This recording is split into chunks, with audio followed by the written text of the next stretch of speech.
पशुपतिनाथ का यह रहस्य जानकर चौंक जाएंगे आप। माना जाता है कि भगवान भोलेनाथ के 12 ज्योतिर्लिंगों में से एक ज्योतिर्लिंग नेपाल में स्थित है।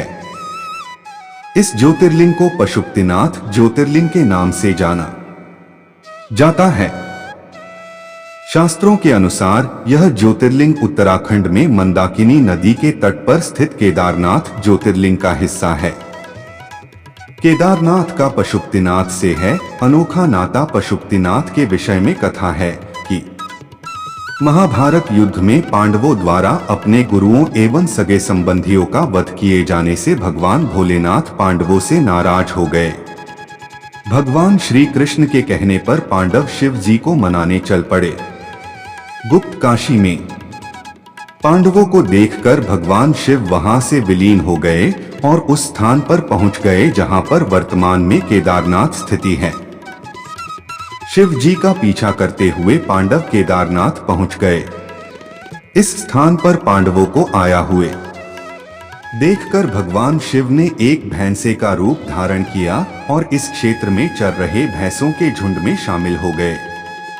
पांडवों ने भैंसों के झुंड में भी शिव जी को पहचान लिया। तब शिव जी भैंस के रूप में ही भूमि समाने लगे। भीम ने भैंस को कसकर पकड़ लिया। भगवान शिव प्रकट हुए और पांडवों को पापों से मुक्त कर दिया। इस बीच भैंस बने शिव जी का सिर काठमांडू स्थित पशुपतिनाथ में पहुंच गया। इसलिए केदारनाथ और पशुपतिनाथ को डोट मिलाकर एक ज्योतिर्लिंग भी कहा जाता है। पशुपतिनाथ में भैंस के सिर और केदारनाथ में भैंस के पीठ रूप में शिवलिंग की पूजा होती है। पशुपतिनाथ के विषय में मान्यता है कि जो व्यक्ति पशुपतिनाथ के दर्शन करता है उसका जन्म कभी भी पशु योनि में नहीं होता है।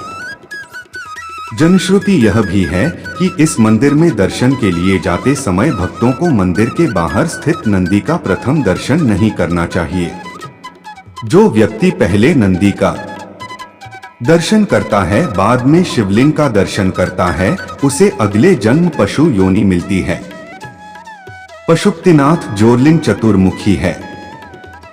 इस ज्योतिर्लिंग के विषय में जनश्रुति है इसमें पारस पत्थर के गुण हैं जो लोहे को सोना बना सकता है। नेपाल वासियों और नेपाल के राज परिवार के लिए पशुपतिनाथ ज्योतिर्लिंग आराध्य देव रहे हैं।